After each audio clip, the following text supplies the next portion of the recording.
What about the chord scales for these non-diatonic chords? And we start to see the kind of depth here in terms of the diatonic, non-diatonic relationship, right? And let's talk about the chord scales. We'll use the same principle because we took them these chords on the base, like from the G dominant region, F subdominant region. But I mean, in the next video, I'll talk about more for minor. Let's talk about the chord scales. Our first chord from G dominant region is F sharp minor. F sharp minor 7 flat 5. This is sharp 4 minor 7 flat 5. Okay, let's think about the G major tonality. F sharp minor 7 flat 5 has Locrian because the 7th-degree chord Locrian. But in our C tonality, C centricity, we have the sharp 4 Roman numeral function, Roman numeral analysis. But it doesn't change the fact that it's coming from G tonality. That's why you can use Locrian chord scale for that chord. And for subdominant major chord, we use B flat major 7, right? And this is flat 7 major 7. According to F tonality, this is 4 major 7.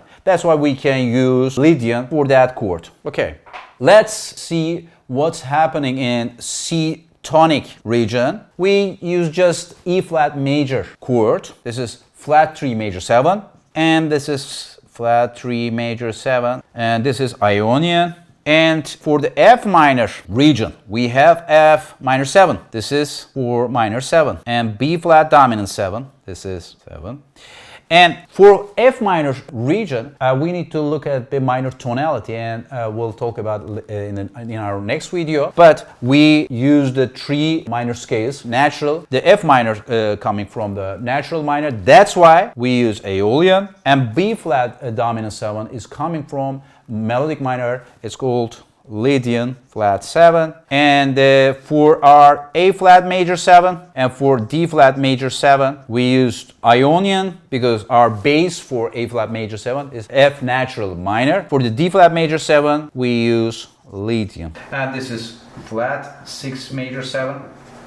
This is flat 2 major 7, the chord scale Ionian and the chord scale Lydian, as I explained before. These are main chord scales for non-diatonic chords in harmonic regions. We have the diatonic chords, we have secondary dominants, we have related 2 minor 7 chords, and we have tritone substitution, and the last one in terms of the structural relationship to explain the tonal harmony on the basis of classification. This is very, very important. If you approach these chords on the same level, it's impossible to understand the harmonic progressions in any song. And also I will present an example for you. And this is actually when I start to see this structure, my whole perception, transformed to different the area, because I can see the unity of the pieces, I can see the meaning of the chord progressions, I can see the colors of the chord progressions, and then I can have real connection, very natural, organic, authentic connection, relationship with the composition process. And then the most important thing about it, and then you start to feel the piece in terms of the mental, emotional, and also physical level of the compositional construction. After that steps, you start to feel the integration. And this is I think the most important contribution of studying theory. But if your theory doesn't have that function, then it's the kind of the empty vehicle. You cannot do anything about it. I studied a lot of books and I checked a lot of the information, but when I got this picture, then I forgot everything. I started to focus on sound, rhythm, and the real colors of the music making process. Okay, right now we have full classification. Let's have an analysis on the basis of that structure. Okay, after experiencing that shift, first song I start to analyze the Lady Bird. Let me write the chord progression for you. Okay, let's hear the chords, and if you want to listen to the original song, this is Dexter Gordon's composition. You can check, and they had, especially in the digital platforms, you can have a lot of examples of that song. But I just want to focus on the chord progression. This is C major, F minor 7, B flat dominant 7, C major, C major, B flat minor 7, E flat dominant 7, A flat major 7, A flat major 7, A minor 7, D dominant 7, D minor 7, G dominant 7, and C major. Okay. I mean, in that song, we can analyze all the topics we have covered up to that point. This is the first chord, 1 major 7, right? Then let's first focus on the diatonic chords. 1 major 7, and this is 1 major 7, and 5 dominant 7, resolution, 2 minor 7, this is 2 5, and 5 7 of 5, and this is, sorry, this is not diatonic, that's why I made a mistake. Let's go back to our diatonic chords. Okay. 6 minor 7. Okay. This is our diatonic chords. And let's look at the secondary dominant chords. This is D dominant 7. This is 5 7 of 5. And here we have another 2 5 relationship related to here A minor 7. And we have the interpolated kind of related to thing. But I mean, this is very subtle. This is very tricky part about the chord progressions. When we have this D dominant 7, 5 7 of 5, you can make a variations to put in before the resolution chord. This is 2 minor 7, and we call this interpolated 2 minor. That's why when we use the arrow, you can use over D minor 7 for resolution. Okay, this is our diatonic chords and the secondary dominants, and we have related to on the basis of these two sections, diatonic, related to, and secondary dominant. And let's look at these chords. What's happening here? And F minor 7 and B flat dominant 7, and these are the subdominant region chords. Okay,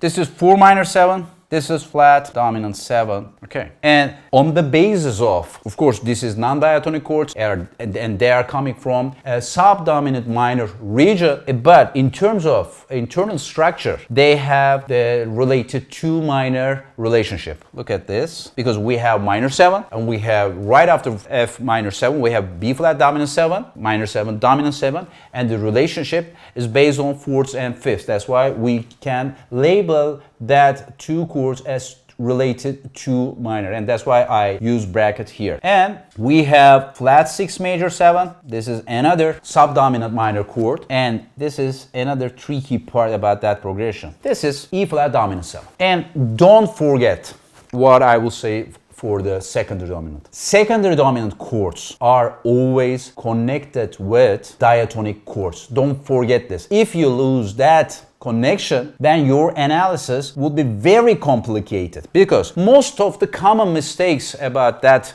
progression types, for example, students are doing analysis in between like E flat dominant 7, A flat major 7. They said, okay, this is secondary dominant of flat 6 major 7. This is the most dangerous mistake about harmonic analysis, because if you miss that point, then everything gets messed up. This is very, very important. Please don't forget this. Okay, that's what. But how about the analysis for this? Okay, there is, of course, we have the dominant resolution. But what about the E flat dominant 7? Okay, there is another term about the chord progression. We call this deceptive dominant. If your expected resolution doesn't happen, then you will call this deceptive dominant, because you are expecting the resolution, but there is kind of the changes in the direction. Then we use the parenthesis for the connection. But let's try to find out what the E flat dominant 7 is functioning in that structure. E flat dominant 7 is a substitute 5 of 2 minor 7. So 5 of 2. Okay.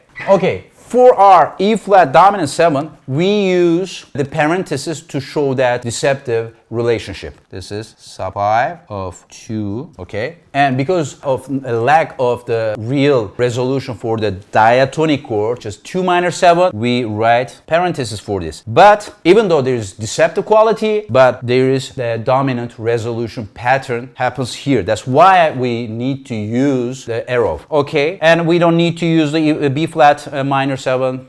We don't need to use the Roman numerals for the B flat minor 7, because there's just the only relationship about the B flat minor 7 is coming from the related to connection from E flat dominant 7. Okay, let's see again. I mean, I hope that analysis will change your perception about the harmonic progressions. After listening to that song on the basis of new perspective, then I start to feel joy. This is most important thing about the music making process. I mean, it's really hard to define what joy is. It's really hard. It's emotional, and also that's why sometimes I need to use the metaphorical language to explain that emotional level. But what about, what term would be the best to explain joy? I mean, for me, this is satisfaction. I mean, you get full satisfaction and no question, no answer. There's kind of the timeless, or I learned very good term about it, this raw, unprocessed perception. That term, I think, explains the joy. When you get that level, then you complete your story. Then I felt the same thing, started to write my own story, because I completed all the big questions, all the self-doubt, all the approximation, all the unrelated information.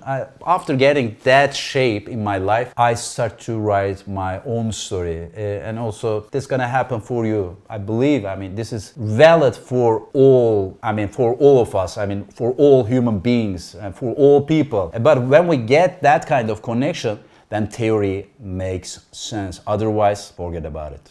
See you in the next video.